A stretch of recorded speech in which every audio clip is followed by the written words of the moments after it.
Floki, you crazy. Life try. Every night. Welcome to another episode of Mentors Mentality. I am Sabelo Hlongwane, otherwise known as Coach Sabza.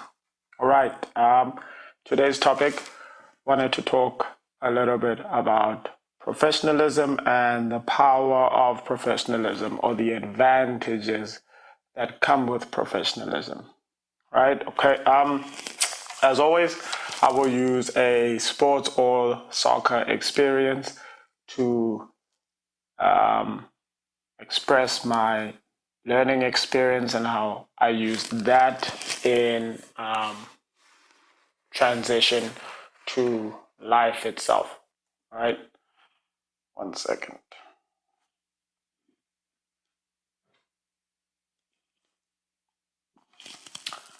Okay, and so what can I say? Professionalism is key to success in so many ways. Leveling up, professionalism can contribute to that in a massive way, right? And I'm sure many of you have heard the term "fake it till you make it," right? So I guess in soccer, I must say that I used the "fake it till you make it" expression in somewhat of a literal but imaginative term, if I could say. So what I mean by that is I would spend a lot of time doing things that I saw professionals do. So one professional that I used to really mimic a lot was Ronaldinho. So Ronaldinho was the best player in the world around the year 2005 all the way to 2007. And some consider him as the best that ever played, the most entertaining, the most skillful. He played with Lionel Messi when Lionel Messi was still breaking into the first team at Barcelona before Messi became what we know him to be today. And so, funny enough, Ronaldinho predicted that Messi would be the greatest player to ever set foot on a field. And today that, is a very debatable discussion, but a discussion nonetheless. So in mimicking Ronaldinho, I was trying to compare myself to the best and act like the best. What I didn't know about him was what he did off the field, but I copied everything that he did on the field, his skills on the ball.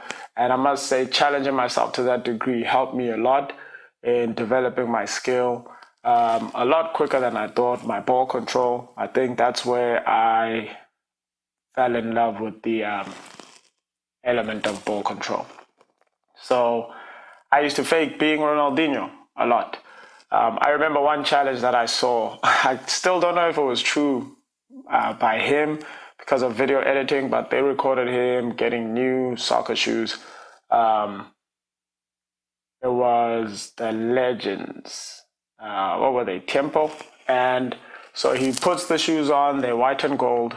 Nike delivers them to him at practice. He juggles the ball to the 18-yard line, hits the post, it comes back. Before it hits the ground, he controls it, hits the crossbar again, it comes back. So he does that like 3 or 4 times and then walks off and then, stops again in front of the camera, talks about how nice the shoes are. So I did that at practice. And it took me a while to be that accurate, but I remember a time where it was a Sunday morning.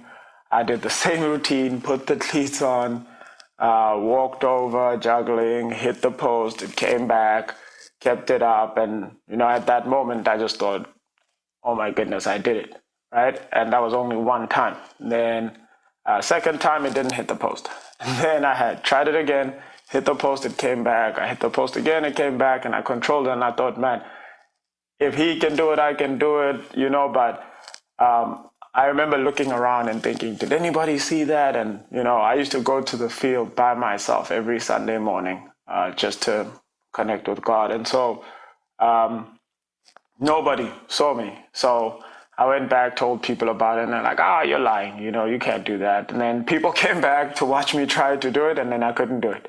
I've done it a few times, but always by myself for some reason. But, that to me wasn't a fake experience. That was real. But, people felt like I was lying about it. And so, moving on, I just remember a few times mimicking some professionals in so many ways, and it was always on the field. And so later in life, I took that lesson and I applied it through mentorship. So I started watching coaches, and I had a mentor in South Africa, Mr. Maxu Chenia. So Maxu Chenia, he was a coach for the U20 national team back in 2007, 8, 9, around that time. And he was part of the staff when I was with the U20. And so after that, I met him again late at the age of, let me say it was 2014. I met him, and my mom introduced me to him, not realizing that we had a history. And so we talked football. He asked about my experience in America as a college player and what my goals were. I told him about Lufoy Sports, and so we partnered up on that. And he introduced me to Mr. Farouk Khan. And Mr. Farouk Khan is he's a big influence in South African youth development. He's a presenter on Super Sports Channel on DSTV, talks football. He's a commentator in some games. And so in meeting them, I spent a lot of time. I remember I wasn't starstruck, right, in those moments. I was curious, so I watched a lot. And I remember Mr. Farouk Khan telling me, never work with anybody that you feel is wasting your time. If you're sitting down and you have a discussion and you feel like there's nothing for you to gain, be okay with walking away. And at the time I thought, he's just saying that. He's not literal about that, because that'd be rude. And nor do I deserve to be walking away. At that time, I can't be walking away from people. I'm trying to build relationships, business relationships, networking. So I have to at least, hear people out. And so Mr. Mackey had the same sentiments. So I remember we sat down in a meeting one day, and it was myself, Mr. Mackey, Farouk Khan, and we were meeting some other soccer coaches. And so we're trying to strike a deal on developing players, recruiting players from them, and taking them to Stars of Africa, which is the academy that Mr. Farouk Khan has been running and operating for years. And it just wasn't working out. And so Mr. Farouk Khan just felt, it's a waste of our time. Thanks for your time. And we had, it wasn't long after the meeting had started. And so I noticed that, didn't say anything. I took that, learned from it. I remember I introduced Mr. Farouk Khan to some potential players that I believed were had the potential to go professional. Mr. Farouk Khan agreed when he saw them. However, when he met with them, just listening to them, he felt they were wasting his time, and so he cut the meetings short. And the players would give me feedback like, oh man, I met with him, and he just seemed like he wasn't interested in me because he cut the meeting short, or he just didn't really make much time for me. And so I knew where they were coming from, and where Mr. Farouk Khan was coming from too. So in those moments, I just thought to myself, maybe I need to apply this to myself, because, as they say, life is short. You never know what tomorrow holds and so forth. And so you always want to make sure that you're not wasting your time. So I took that and I ran with it, right? And so in coming back to America, getting back into coaching and the soccer community, I still wanted to learn more about professionalism. And so I was running a academy club in Arkansas, was Arkansas Rush, and I had a treasurer / board member / manager called Mr. Westhaven. And I used to watch Wes just operate, right? Very professional with emails, in so many ways, very professional. And I just learned a lot from him, and I took that opportunity to learn. And so every time I would take that, I would apply it to myself immediately, right?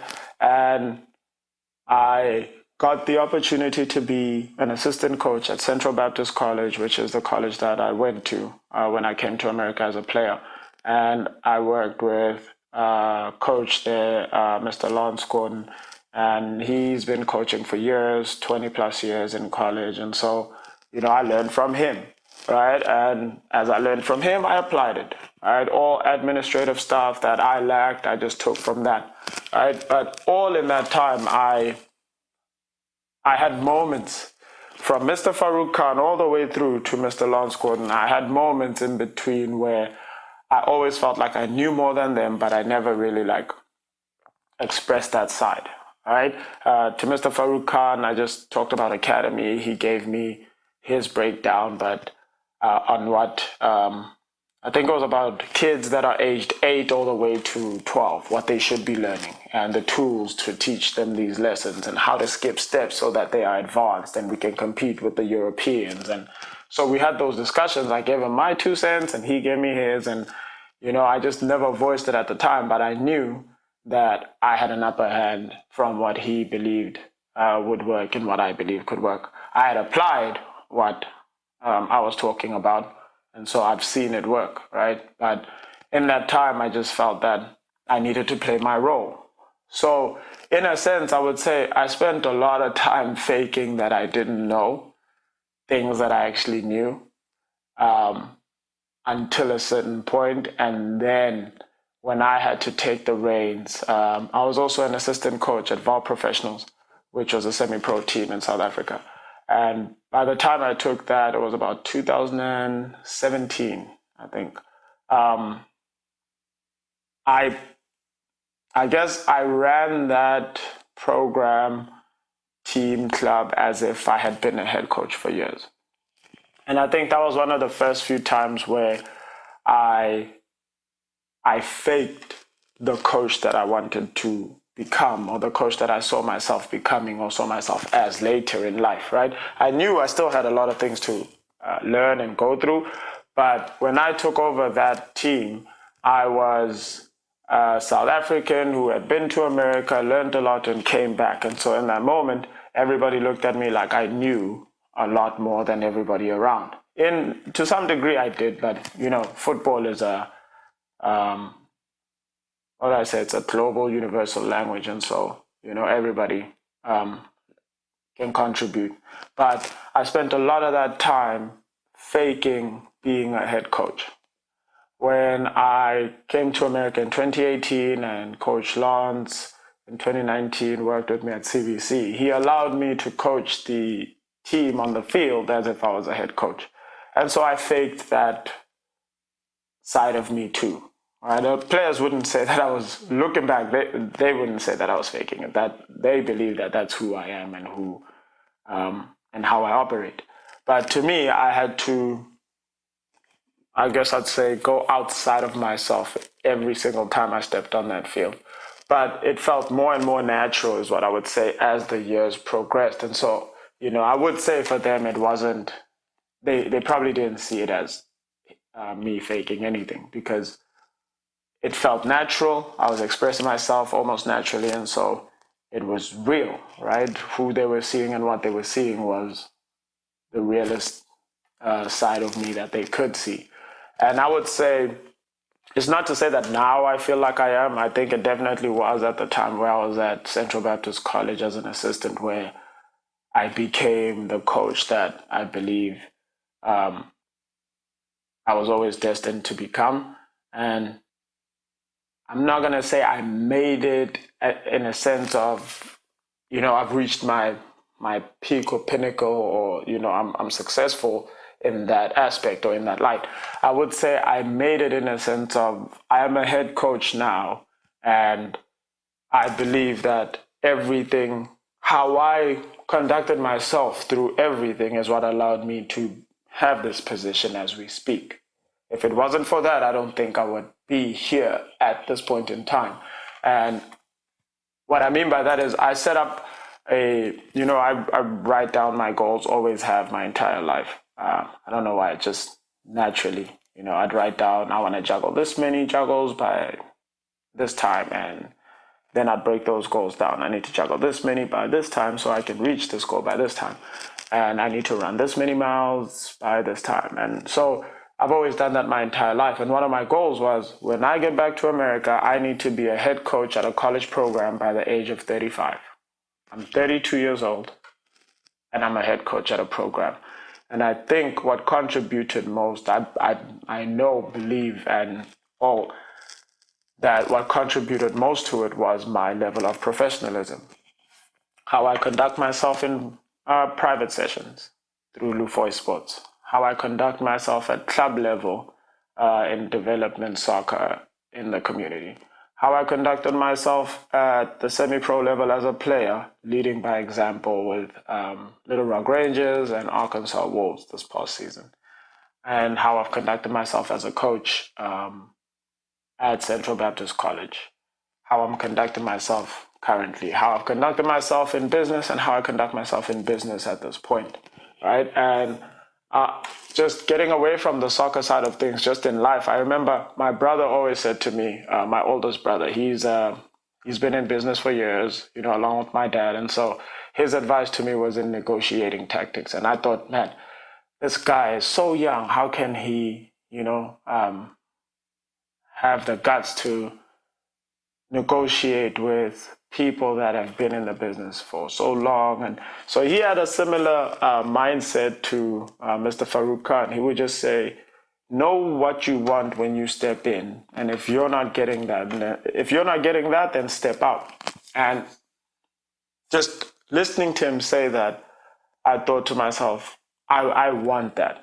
I want to have that ability. That is something that I need to apply for my sake and my future and my contract negotiations, because I'm committed to be a high-end, high-level coach. And so I need to make sure that I'm compensated accordingly, or else be willing to step away. So I went to a meeting with my brother one time, and we're sitting down at this table.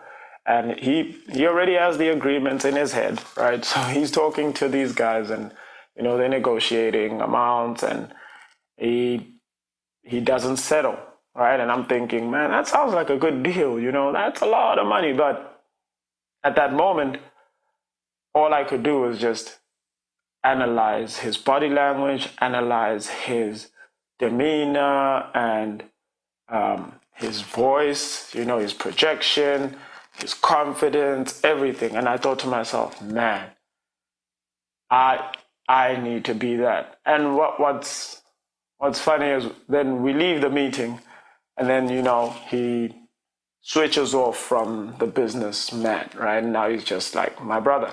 And we're talking in the car, and I'm like, man, you were pretty brutal in that meeting. And he's like, oh man, you have to be, it's business, that's how it works. And I know the value that I have, and I'm not going to drop it for anybody. Those that need to pay what they need to pay will pay it. Those that don't want to are not the type of people you need to be working with. And you need to know that, right? And so I related that to Mr. Farouk Khan. And so I took that lesson from my brother too, and applied it to myself, right? But well, I guess with the advice that I'm trying to give from my experience on professionalism, or faking it till you make it, or being professional in that sense, I would say, I'll give this example. For soccer players, Cristiano Ronaldo is a very good example, right? Very professional in all ways. LeBron James, very professional in all ways. Kobe Bryant was very professional in all ways. These are people that commit to something, and no matter what is going on in their life, they always remember what they are committed to, and every decision they make from there stems from that, right? So I'll say this. What Cristiano Ronaldo decides to eat, he knows it's going to influence his performance. He knows he wants to be at his peak all the time. So he's not going to take something and put it into his body that is going to drop that possibility. LeBron James knows that he wants to have a long career. In order to do that, he has to invest his money and time in things that are going to allow him to have that. and he takes that plunge. That's a sense of professionalism. When he is faced with a situation, or most athletes or professionals who know how to carry themselves, when they are faced with situations that could put their career or their income or themselves in a worse situation, they control their emotions, they control their reactions, they are in control and conscious of what they are doing. So imagine this to the youngsters, right? Or anybody out there, imagine this. You are not professional yet, but you carry yourself as such. You meet people, they see that in you, and they admire it and they recognize it. A few months, weeks, years, whatever may pass, you find yourself in a similar situation, but you continue to carry yourself in a professional sense. And you do it over and over and over and over. At some point in time, people recognize that to be you. At some point in time, you recognize that to be yourself. And so that brings you closer to being professional than not being conscious to the decisions that you're making and your actions, your body language, and how you conduct yourself around people, with people, through situations that are either working in your favor or not, right? In a soccer match or in any match in sports, if the referee makes a call and you disagree with the call, how you react to the referee says a lot about you as an athlete, right? It says a lot about you as a person and your conduct, how you carry yourself. And so I believe strongly that, rather I know, that the more you carry yourself a certain way, the easier it becomes for you to relate to that, right? And so that becomes a part of, or if not, who you actually are. And that puts you a step closer to what is considered as success in whatever you're trying to achieve. So my advice would be, if you're going to fake anything, make sure you're faking something that is positive or contributes positively to you and where you see yourself and where you want to be in life. And if you're faking something that is not doing that, then that to me is a waste of time. It's a waste of life. It's a lie.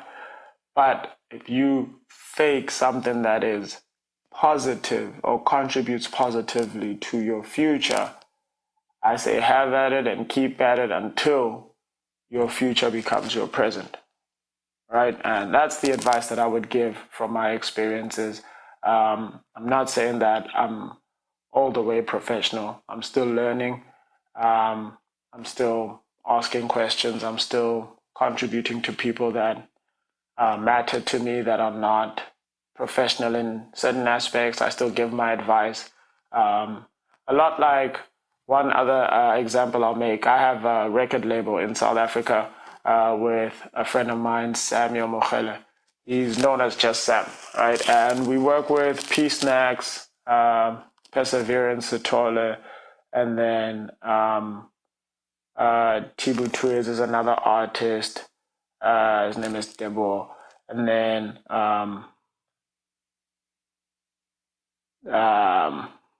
who else? Change, Max the DJ, Tova, known as is Temba, but these are all AKAs. But these guys, I've worked with them as a manager, and this is like the business side of my life. And so I remember they used to, they would get booked for shows and then they'd have to practice, of course. And so I'd always ask them, how big do you guys want to be? And they would say, well, we want to go all the way. We want to be successful, be on TV. The whole world needs to know us, right? And so I'd always listen to them and I was like, okay, I'm kind of the same way in my industry, but I apply a lot of things that the greats do. I don't see you guys doing the same. And so I challenged them to work as hard as one performer that I really respect is Beyonce. Another one would be Chris Brown in the music industry.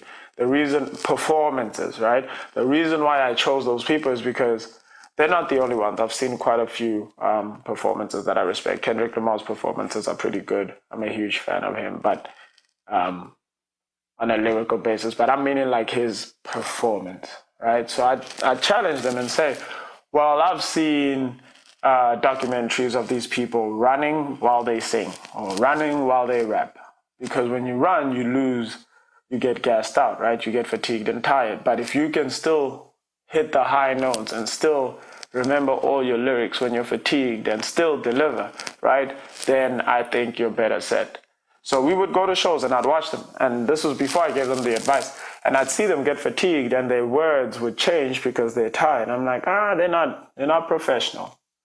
But they want to be professionals. They want to be recognized as professionals. And so we got into a workout routine, being a soccer coach, right? But we would work out, and as we were working out, I would challenge them to still sing their lyrics or rap or something, whatever they want to do in their performances. And they would practice it. They practiced routines. And watching them just months after we had gone through that phase, their performances became so much more entertaining. The crowds loved it more. And till this day, they still apply that. And so I've seen some of their recent shows, and I wait for the day that the rest of the world gets to experience it. But I've experienced it in so many different places and moments that, we will be hanging out, and Just Sam will just start singing some of his songs and we'll sing with him, but he'll perform it, right? And we literally feel like we're getting a world-class performance in the backyard sitting by the pool, right? Just hanging out. And I remember many times where I just thought in those moments, like, I am so fortunate to be connected to this person, because a lot of people would pay a lot of money just to see what he's doing right now in front of me, right? And that to me is like an example of faking it till you make it, because I do believe that it's only a matter of time. It's only a matter of a fad or a phase or, something going viral, and, Just Sam, P Snacks, Tova, Change, Tibu Twiz, those guys, they'll be up there in South Africa. As we speak, I'm sure Sam has a song out that is just booming all over the country. He's made music that people don't know is his, but have enjoyed. And so I know that he has the capability to be professional, because he spent a lot of time, faking it until he makes it, right? So it works. It's similar to the law of attraction. It works. You have to manifest these things into yourself, into your life, for them to exist and work to your benefit. So that would be my advice. And as always, like, comment, share, subscribe, all the things in the comment section. Just let me know where or what you might have faked until it worked to your favor. I'm sure some people may not appreciate knowing that you were faking it, but honesty and realism is always something that I feel we should never apologize to share, because it is what it is, right? It's honesty, it's real. So from me, as always, I appreciate your time. Till next time, hope you learned something. And like I said, in the comment section, please teach me something, share something. Maybe there might be something that I need to fake a little bit more until I become more familiar with that as myself, right? So thank you. I'm out, Coach Sabza.